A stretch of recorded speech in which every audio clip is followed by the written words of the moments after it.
Anika please দাঁড়াও। কেন দাঁড়াবো আমি? কেন দাঁড়াবো? কেন আমি ব্যাগ দিব?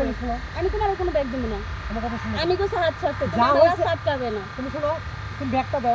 আমি কোনো ব্যাগ দিব না। আমি ছাড়তে গেছি। তুমি রাগ করো না। শোনো, আমি ছাড়তে গেছি। আমার ভুল হয়েছে। আমি শোনো, ব্যাগ ছাড়ো। আমার ভুল হয়েছে। আমি বললাম এখন পাবলিক ব্যাগ না। আচ্ছা শোনো, এখানে পাবলিক দেখে আমি পাবলিক ব্যাগ তুমি তুমি কিছু আমি মার খাই। অবশ্যই মার খাও। আচ্ছা আমার অপরাধটা কি একটু বলবা তুমি? তোমার অপরাধ কি তুমি নিজে বুঝো না? কি হয়েছে বলো?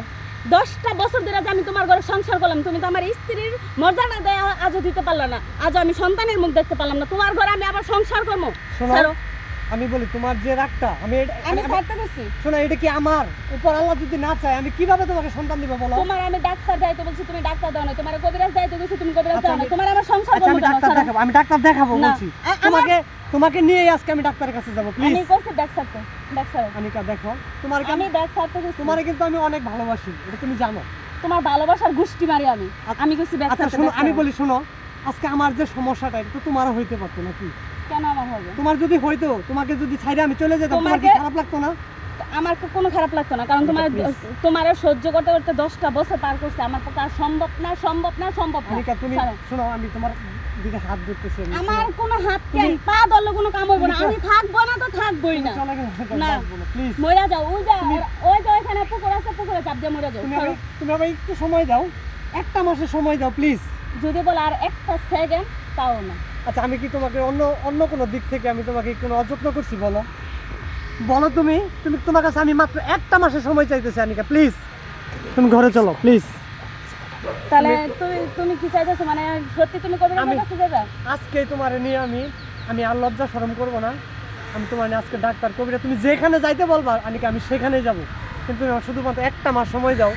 আমি তোমাকে অনেক অনেক ভালোবাসি আনিকা, প্লিজ। কথা দিলে তো? হ্যাঁ কথা দিলাম। আচ্ছা চলো।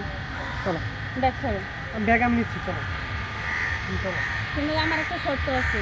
আবার কিছু সত্য, যদি তোমার মায়ের না যেতে দেয়, তোমার বাপে যদি না যেতে দেয়, পরে আমি কি করবো? আমি আব্বা আমার যেমন হোক মানাবো। না এমনি হইব না। আসলে আমি বলতেছি আমি আব্বা আমার কিছু জানাবো না, গোপনে তোমার নিয়ে আমি ডাক্তার কবিরা যেখানে যাইতে বলবা আমি সেখানেই যাবো। তুমি গোপনে যাইবা, পরে তো তোমার মা বাপে আমারে ধরবো। না না না না, ওরা বাবা মা অবশ্যই খারাপ চায় না, কিন্তু আমি জানি না ওরা কেন এরকম করতেছে। তারপরেও আমি প্রয়োজন পড়ে আমি তোমার অনেক দূরে চলে যাব। আমি দূর থেকে আমার বাবা মার সমস্ত কিছু দেখভাল করব, কিন্তু তাও তুমি আমার ছেড়ে চলে যাও না প্লিজ। অনেক কষ্ট আমার মনের ভিতরে, তুমি যদি চলে যাও আমি কিন্তু বাঁচবো না। তাহলে তোমার মা যে বলে যে তোমার বলে আবার নতুন করে বিয়া করাই না দাও। না, আমি জীবনও বিয়ে করবো না, আমি কথা দিলাম তোমাকে। তুমি তো শুন তোমার মাল লাগা লাগা কইছো, হ্যাঁ ঠিক আছে। এই কথা কইছিলে কে? এটা আমি আসলে শয়তানের প্ররোচনায় পড়ে কথাগুলো বলছি। আমি এখন বুঝতে পারছি যে আসলে তুমি না থাকলে আমার জীবনটা অন্ধকার। প্লিজ চলো, তুমি আর রাগ করো না, চলো।